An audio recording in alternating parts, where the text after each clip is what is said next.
Take a deep breath and imagine the oceans. Beneath the waves is a vast blue world full of life and wondrous beauty.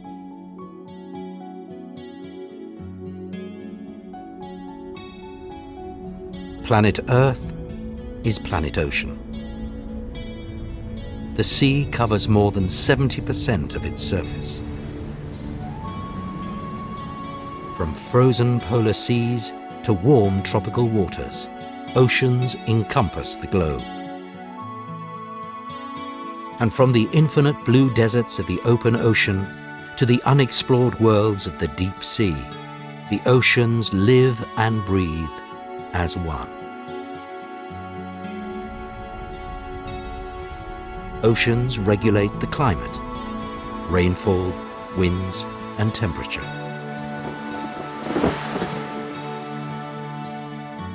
They provide half the oxygen the planet needs to survive. Every second breath we take comes from the oceans. Life on Earth started here 4 billion years ago. Now the sea is home to a dazzling variety of life, more diverse than anywhere else. For many millions of us, the sea is a source of food and income. But for most, the oceans start at the shoreline and end at the horizon.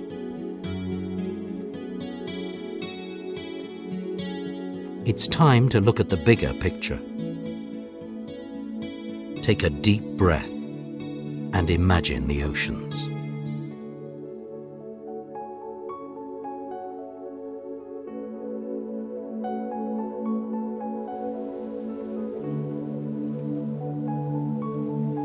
The oceans give life to our planet and to us, but in return, we treat them far less kindly.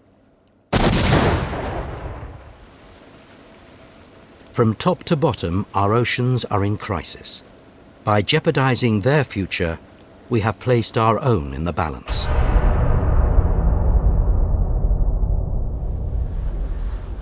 Of all human impacts on the oceans, fishing is probably the most harmful. And it is here that our relationship with the sea has changed most dramatically. The oceans once seemed a limitless resource, too bountiful to deplete, too vast to be affected by man. The sea was our provider, but proved at times also a formidable opponent. As we braved the world's oceans, we gained access to all their resources. But we have now come to the end of an unsustainable harvest. It is especially the way we catch our fish that is causing the problem. Expanding populations mean an increase in the world's appetite for fish. The only way to keep up is through technology. We now find our fish with spotter planes, helicopters, sonar, and satellite images. With such tools at our disposal, no school of fish is beyond our reach.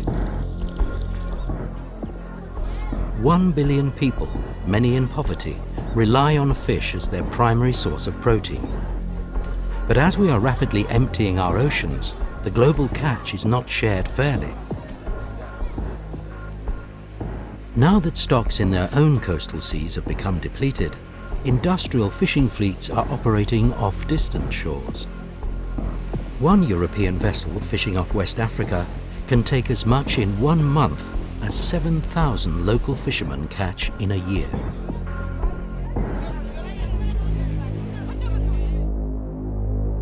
To make matters worse, illegal or pirate fishing has become a real and global problem.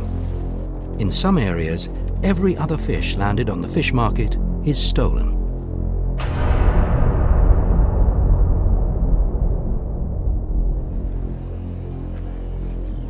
The livelihoods and food security of millions are at stake. But so is the fate of thousands of species.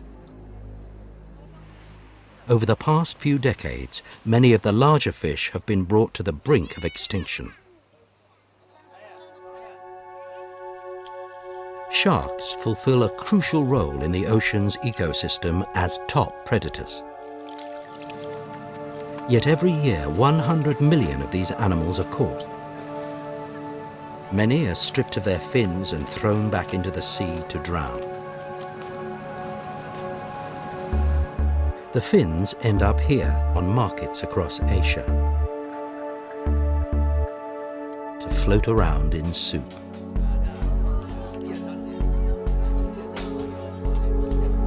But it's not just sharks that are in trouble. Even once common species such as cod are so critically overfished that they may disappear from the oceans forever.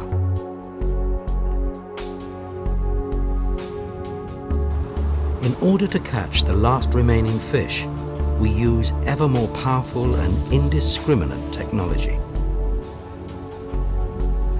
We catch tons of undersized and unwanted fish together with other marine life.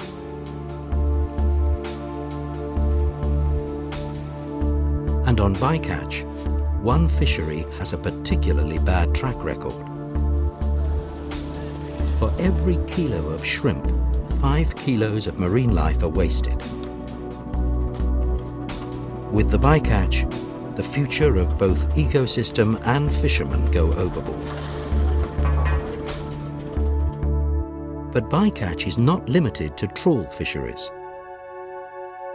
Thousands of miles of long lines, abandoned fishing gear and illegal drift nets entangle seabirds, turtles, dolphins and whales.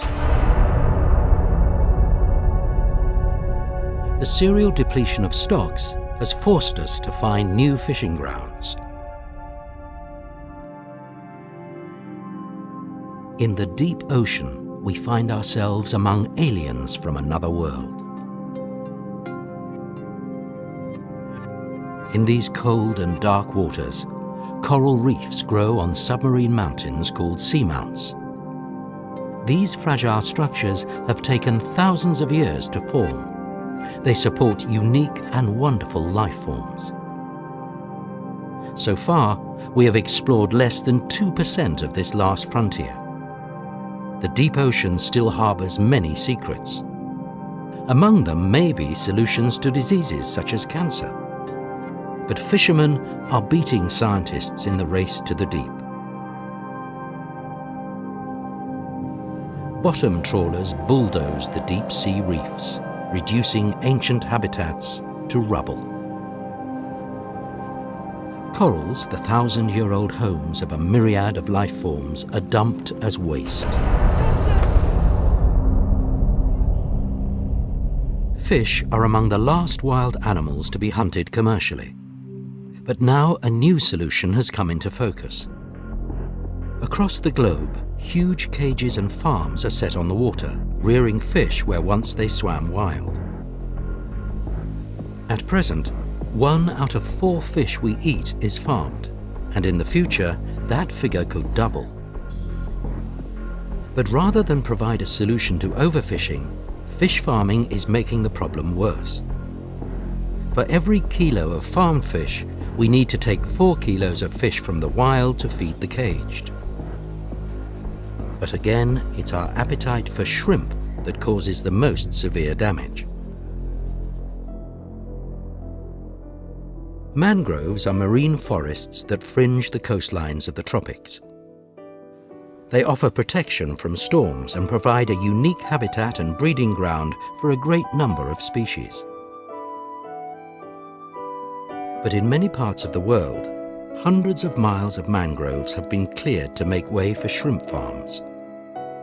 They can operate for only a few years until eventually they choke on their own pollution and leave behind a wasteland.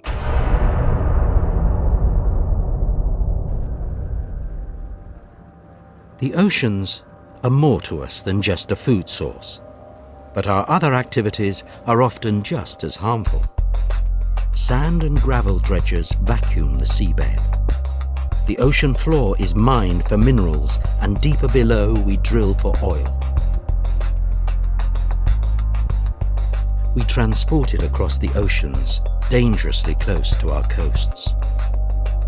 all too often with disastrous consequences. Toxic and radioactive wastes have all been flowing into the sea for decades. The pollution has built up in the ocean's food web and ultimately flows back to us in the food we eat. Lifeless dead zones, deprived of oxygen, have developed in locations around the world.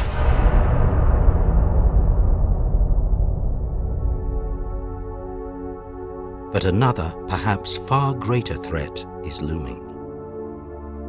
Climate change attacks the heart and lungs of the oceans.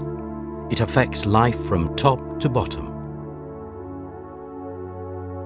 As the oceans warm up, changes start to occur in their chemistry, affecting the smallest of marine life forms. Microscopic algae are the basis of all life in the sea. Climate change will alter both the availability of plankton and the species it consists of. As a result, the ocean's food web will become unbalanced. Deep down in the ocean, powerful currents flow like giant conveyor belts. They control our climate as well as the transport of nutrients through the oceans. If these currents come to a stop, whole ecosystems and the fisheries that depend on them could collapse. For the most delicate life, even a small rise in temperature could spell disaster. These white coral polyps look beautiful, but in reality, they are dying. Without the algae that live inside of them, providing them with color and energy, corals cannot survive. As large reef areas bleach, a habitat that provides the home for thousands of species simply fades away.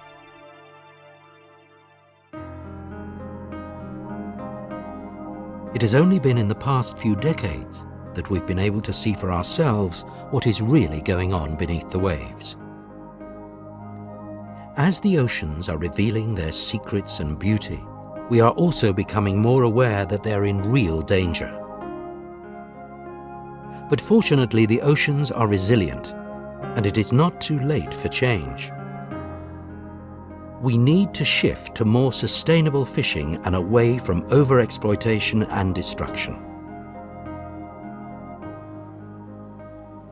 And if we are to protect the oceans from pollution and climate change, we will have to reform our lives on land.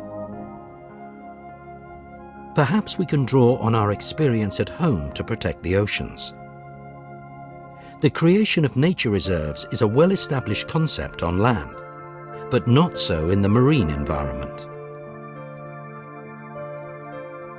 By setting aside large areas of the oceans in which all harmful human activities are banned, the sea will be given a chance to recover. As ecosystems are restored, fish stocks will rebound far beyond the limits of the protected areas.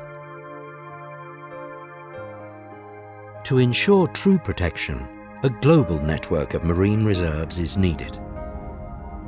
They should protect large areas of diverse habitat, both along coasts and in the open sea. Creating such a network will require political will and money. About $12 billion a year. That's about the same amount spent yearly in Europe and the US on perfume alone. Time to ask ourselves which we value more. The smell of perfume or that of the fresh ocean breeze.